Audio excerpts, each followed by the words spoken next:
नमस्कार, बिहार तक में आपका स्वागत है और मैं हूं सुजीत।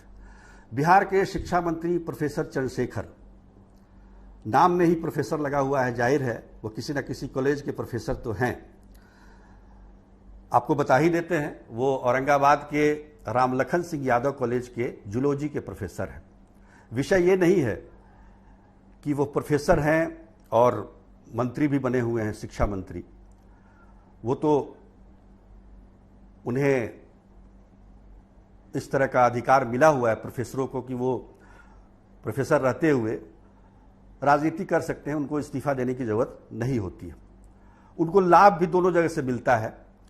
ऐसी भी इस तरह का भी निर्णय कोर्ट का आया हुआ है। खैर, उस पर चर्चा हमारी नहीं है। चर्चा हमारी ये है कि जनाब पिछले 8-9 महीनों से बिहार के शिक्षा मंत्री हैं, तो जाहिर तौर पर अब काफ़ी कुछ उनको समझ में आ रहा होगा शिक्षा विभाग के बारे में। लेकिन सबसे बड़ी बात क्या है कि प्रोफेसर चंद्रशेखर जो हैं, जिस कॉलेज में यानी कि रामलखन सिंह यादव औरंगाबाद कॉलेज में जूलॉजी पढ़ाते थे, वो जूलॉजी के एकमात्र प्रोफेसर थे।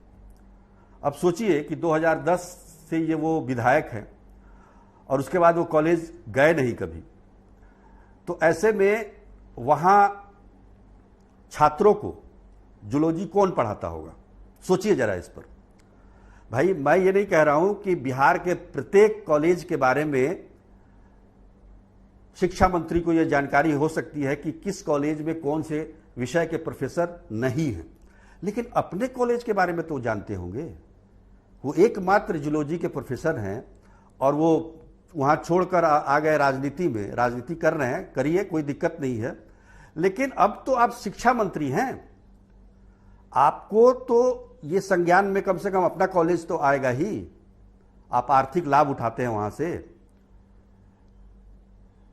तो ये तो आपके ध्यान में आना चाहिए कि वहां प्रोफेसर कोई नहीं है तो कोई इस प्रकार की व्यवस्था हो वहां के। आपका अपना कॉलेज है, आप शिक्षा मंत्री भी हैं, तो इस विषय को लेकर हम आए हैं। आप देखिए, शिक्षा मंत्री हमेशा चर्चा में रहते हैं। उनको रामचरितमानस से बहुत तकलीफ है, बहुत दिक्कत है। वो कहते हैं कि रामचरितमानस से नफरत फैलता है, जातीय विभेद पैदा होता है और बहुत सारी बातें रामचरितमानस को लेकर वो समय समय पर उठाते रहते हैं और समय भी नहीं देखते हैं कि किस समय पर उठाना चाहिए। वो सदन में रामचरितमानस पर प्रवचन देने लगते हैं बनिस्पत की शिक्षा बजट पर भाषण देने के। यही वजह है कि विधान परिषद में उनके सहयोगी दल जनता दल यू ने ही हंगामा कर दिया और उनका भाषण नहीं हो पाया। अब देखिए, पिछले दिनों महावीर जयंती थी और शिक्षा मंत्री जी ने क्या किया?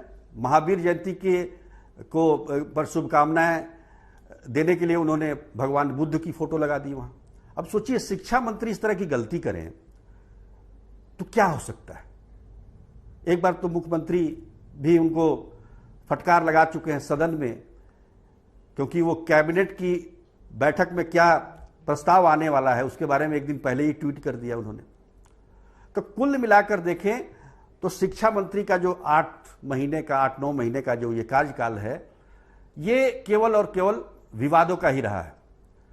काम कुछ नहीं हुआ है। कई बार विधानसभा में प्रश्न के उत्तर देते समय उन्हें विभाग के बारे में जानकारी नहीं होती थी, सवाल का जवाब नहीं दे पाते थे।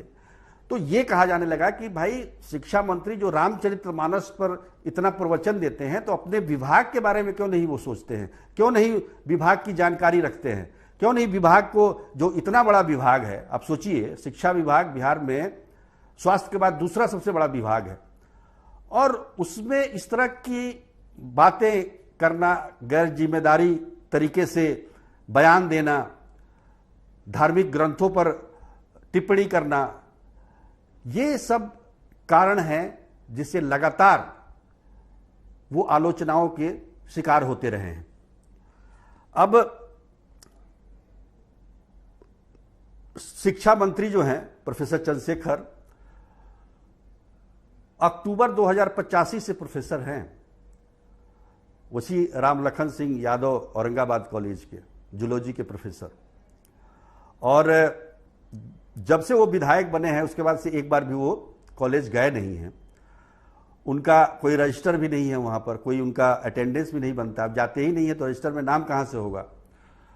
लेकिन सुविधाएं वो लेते हैं जैसा कि मैंने बताया। और ये सारी जानकारी उस कॉलेज के प्रिंसिपल ने दी। उन्होंने ये भी कहा कि जूलॉजी के वो एकमात्र प्रोफेसर हैं और उनके चले जाने से पठन पाठन प्रभावित हो रहा है। तो कहने का सिर्फ मतलब इतना है कि आप शिक्षा मंत्री हैं, आप कम से कम अपने कॉलेज में तो देखिए कि वहाँ अगर मैं नहीं हूँ, मेरी जगह पर कोई और चला जाए, कोई पढ़ा ले। पहले आप विधायक थे तो आपके पास अधिकार नहीं था, आज आप शिक्षा मंत्री हैं तो आपको इस पर ध्यान देने की जरूरत है। बस इसी ध्यान दिलाने के लिए आपको आज हम यहाँ उपस्थित हुए हैं। आज के लिए बस इतना ही। तब तक के लिए नमस्कार।